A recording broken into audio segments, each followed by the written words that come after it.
Mike Tedeschi, Wealth Management Advisor, Perspective Wealth Planning with this week's market breakdown.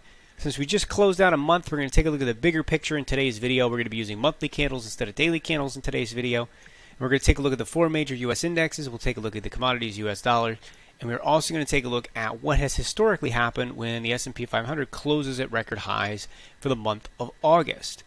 Now we're going to jump in here and we're going to start with the S&P 500. Now, if you look at a chart like this, we go all the way back to 1984. There is a ton of data on this chart, and everything at the end of the chart always looks parabolic. And the reason is because the scale on the right-hand side is every single candle is the same dollar amount.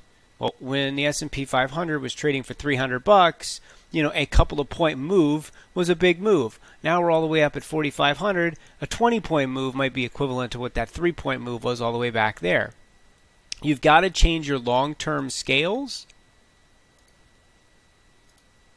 to logarithmic so that you're using percentage based. And when you do that, look at how this chart completely changes.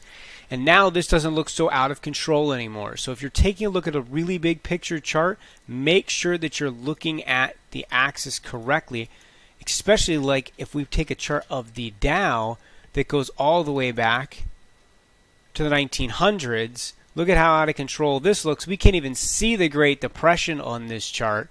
But if we go ahead and change that scale, now we can see how incredible that Great Depression was and how actually small the move recently has been in the context percentage basis wise over the last couple hundred years. So let's start with the S&P 500 here.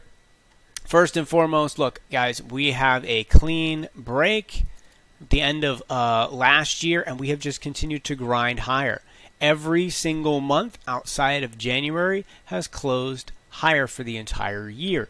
This is clearly a bullish uptrend. Nothing has changed on that front. The S&P 500 chart looks great whether you're looking at it on a daily chart or whether you're looking at it on a monthly chart like we're doing right now. The Dow had this breakout at the same point in time. We have not closed higher every single month for the year. We had June, we were actually slightly down. Same thing with January. The trend is obviously clearly up. We did make new all-time highs there again in August. We haven't had that real big push and that break higher here like we have seen on the S&P 500 or on the Nasdaq, which clearly has made that break and continues to push. Now, the Nasdaq struggled really for the entire first quarter of this year and has done really strong since. The one that we definitely want to really talk about here is the Russell. All right, this chart goes all the way back to 1997. We had a huge breakout, and what have we done?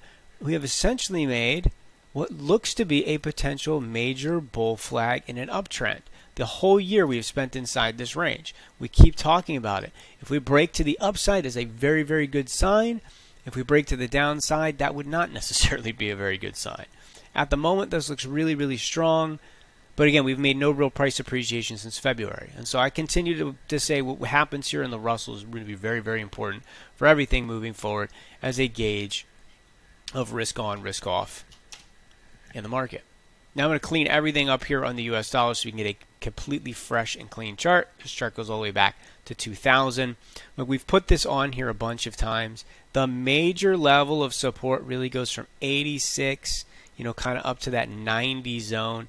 You can see the importance of this area going back to 2000. Oops, excuse me. Going all the way back to 2004.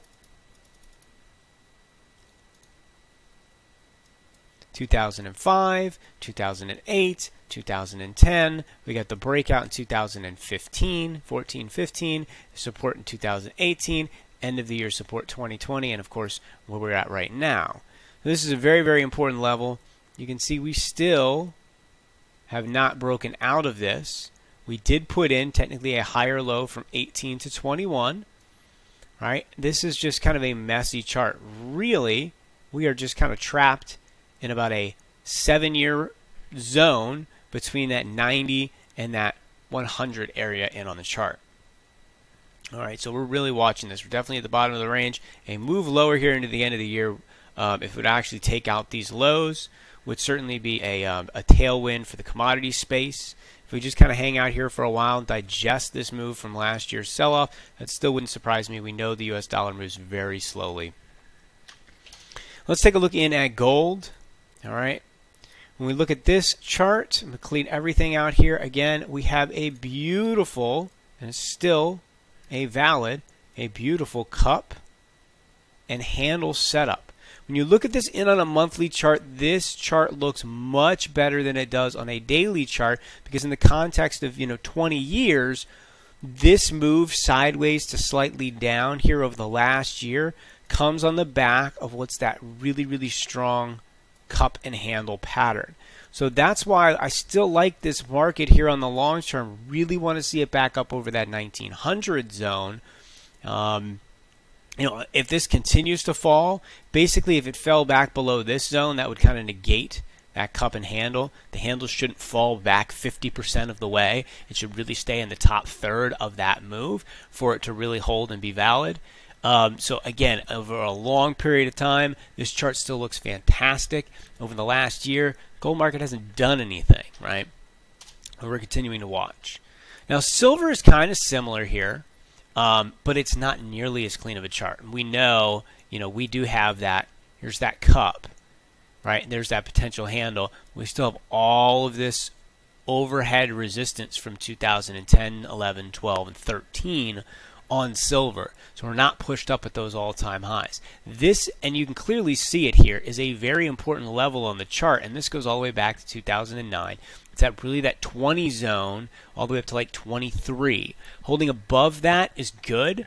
We do have higher lows that are put in, and we've got kind of that flat top. So again, this can chop around inside this range for a while. In the context of the last couple of years, it is coming from a nice big base. An explosive move to the upside wouldn't be a surprise, but we do have all of this overhead resistance on the left side of the chart, so it's not nearly as pretty of a chart as gold is. All right, we take a look at platinum. I'm going to clean all these out so we get that fresh look here on the monthly time frames. Platinum ran into the really important 1300 zone, which we can see going all the way back to 2006, and failed up there and didn't hold up in this range like silver did. It fell back down, which is not what you wanted to see. Now, over the last 5 years, really important, this zone, it really falls back to about 970, as this could be that breakout back test before that next move up. If we fall back below down in here, the platinum chart no longer looks good at all. It would be extremely weak in comparison to the rest of the metals. We clearly still have lower highs, and on the long time frame, lower lows. We're still in this downward channel. The thing is, there is a zone right in here. So if you're in it, tossing it right here doesn't make a ton of sense, because you still have a lot of support down until about 930. If it falls below 930, it's no longer looking good at that point. Now, palladium, between the two, much stronger of a chart. Now, palladium and platinum both using catalytic converters. The industry switched more over to palladium because it's more effective, and that really has driven the price of this higher here over the last decade, and it still continues to. We had that clean break at about that 900 level, and we have just pushed up from that point in time. The uptrend is still very much valid. The only downside for the bulls here was this could be that potential false breakout where you pushed above and then immediately fall back below that zone. Bulls do not want to see it lose this shelf from last year. That is where we had that pullback here last month. All right, so we do not want to kind of lose that 2200 level on this chart. And we know the tide really has changed if we fall below that 1700 level, because then we would have a lower low. But for right now, it's sitting right there above that 2200 level. If it holds right here, this is still the strongest metal out there. Copper. Look at this guy in on its monthly time frame as well.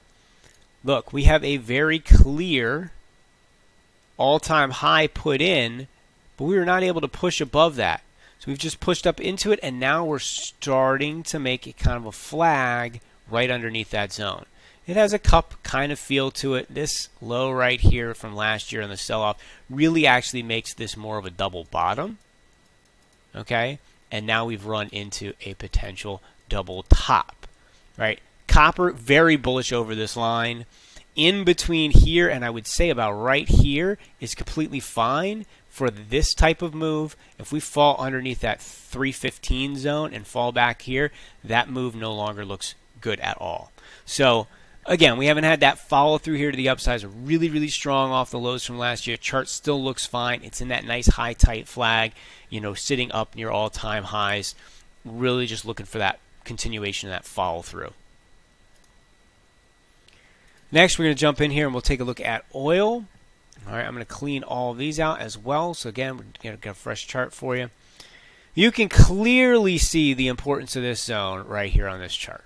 All right, this goes back to 2004, 2005. It ends up being support really from 2011 and 12, right? That's the area where we get that clean breakdown. When we get that rally back in 2018, that's where we failed, okay? And here we are right here. This is a very important price action zone going back 20 years in the chart of oil. A break above that gives us a potential move back up towards that 100, all right? And if you look, where's our next real area of support on a monthly time frame? It's not back until all the way back down here in oil. That's what's kind of crazy, right? This is a percentage chart, and it does look very wild because of that incredible spike down last year. But really, that last zone of support is in the upper 30s. And you can see the importance all the way back for 2000, 2002, 2003, 2009, 14, 15. Right? If we ignore the 1 month insane move lower off of no place to store oil from last year, that 30 became a really important level as well. So we are kind of trapped in between that 75 and 30 on a monthly time frame. A push higher here would be great. If we start seeing a lot of weakness, there isn't a ton of support between here and all the way back down there. The last intermediary area of support really comes in at about that 48 zone. So oil bulls really want to see this hold up right in this zone, maybe base for a little bit longer, and then finally make that breakout here to the upside towards that 100 zone. Really important level. We've mentioned it a bunch of times here over the last few months that this was a very important zone, and so we're definitely paying very close attention to right here. Seasonality is a way of taking a look at a market or a stock or a commodity and plotting over the course of an entire year the average of whether a month is positive or negative, looking back over like 20 years worth of data. I don't pay a ton of attention to seasonality because every single year and every single market is different. And if you're going to take the seasonality trade, which you can have positive expected value on, you have to take it every single year for like 20 years in order for your edge to play out. And that's a long time, and that's not necessarily something I personally am super interested in. But I still pay attention to it. Typically, August is not a great month for the year, and September is a very good month for the end of the year. This year, we saw no weakness in August at all, and in fact, the S&P 500 closed at a record high. Right now, going all the way back to 1900, you can see there's not a ton of signals, year-wise, because we have almost 100 years worth of data, but there is enough to glean some valid opinion over the next month after that. So the month of September, the one that we're now in, historically extremely negative, right? It's like the market bucked the seasonality trend in August and then flipped August and September in terms of their seasonality, right? This is not the end of the world. I don't necessarily think that we're going to have a huge problem heading into August, but there is enough data points here that it is worth paying attention to. We have run for quite some time. It's been a very, very strong market. And when we have that seasonality, sometimes that really can play an importance. All right, but if we look and we go out 6 months later, the market's still positive almost 70% of the time. This is a very short-term signal with all this data, so keep that with a grain of salt in the back of your head. As always, guys, I hope you found the information useful, and I hope you guys have yourself a fantastic month. If you would like to reach out and talk anything about stocks with me, feel free. mtedeschi at perspectivewealthplanning.com. You can give me a call at 814-580-9881. I look forward to seeing you guys next week. Stay safe out there. Take care.